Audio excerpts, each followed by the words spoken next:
প্রাপ্তি, বলেন। ভাইয়া, আমার কোয়ারিটা হলো, আমি হচ্ছে ডক্টর আর আমার হাজবেন্ড হচ্ছে ইঞ্জিনিয়ার। আমরা 2019-এ গ্রাজুয়েশন কমপ্লিট করেছে। আমি এমবিবিএস আর ও হচ্ছে কম্পিউটার সায়েন্সে পড়ছে।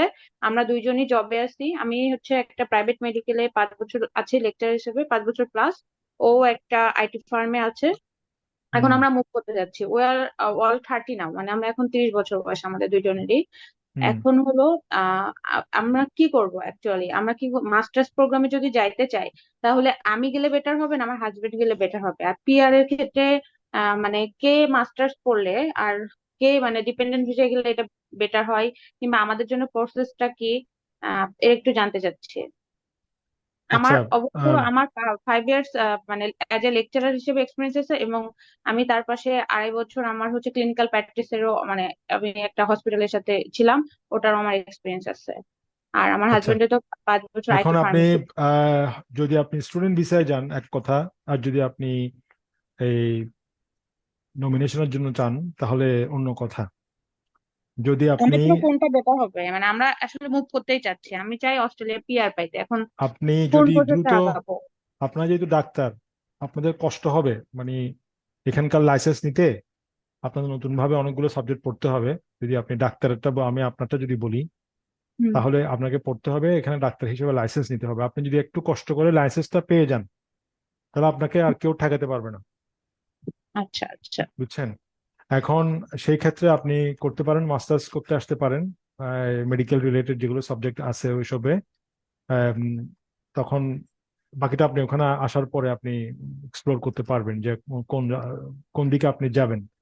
তবে আমার কাছে আপনার ইঞ্জিনিয়ারিং এবং এই যদি মেডিকেল কম্পেয়ার করি, আমার আমার মতে মেডিকেলের প্রসপেক্ট ভালো। মানে মাস্টার্স করতে আমি যাব, আমার হাজবেন্ড আমার ডিপেন্ডেন্ট হিসেবে যাবে? জি।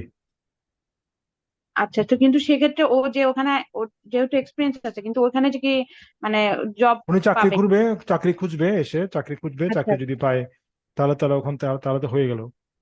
আর এখানে আরেকটা কোয়ারি আমার ছিল, মাস্টার্স করতে মানে মাস্টার্স এর সাবজেক্ট নিয়ে যদি কথা বলি, আমাদের ওখানে অধিকাংশ ডাক্তাররা এমপিএইচ করতে যায়। আর জি। আপনি যেটা বলছেন এএমসির কথা বলছেন, এএমসি আমি অলরেডি পার্ট 1 এর প্রিপারেশন শুরু করেছি, আমি অবশ্যই দেব। কিন্তু আমার কাছে, হুম। আমি যদি আমার হাজবেন্ড যাইতো আর আমি যদি মিন টাইম এর মধ্যে, ও যাবে 2 বছর মাস্টার্স করবে, তারপরে পোস্ট ওয়ার্ক ভিসা পাবে, এই 3-4 বছরের মধ্যে যদি আমি এমসি কমপ্লিট করে নিই, আর ও তো হুম। তখন ওখানেও একটা ডিগ্রি পেয়ে গেল, এটা আমাদের জন্য ভালো হবে?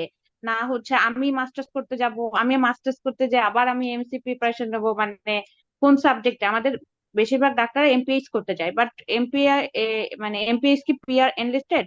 আর হচ্ছে না হচ্ছে অন্য কোনো ল্যাব সায়েন্স কিংবা অন্য যে সাবজেক্ট গুলো আছে, ওগুলাতে হচ্ছে যাওয়া বেটার হবে? এখানে অনেকগুলো প্রশ্ন চলে আসছে আপনার। অনেক সময় লাগবে এগুলো উত্তর দিতে আপনার।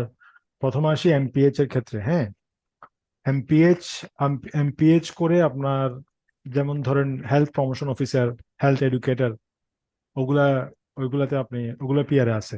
এমপিএইচ ডাইরেক্টলি কোনো পিআর লিস্টেড সাবজেক্ট না, কিন্তু আচ্ছা, এমপিএইচ পরে ওই সাবজেক্ট ওই অকুপেশন গুলোতে আপনি যেতে পারবেন।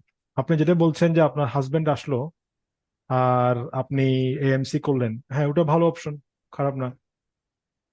আচ্ছা। আচ্ছা, হুম।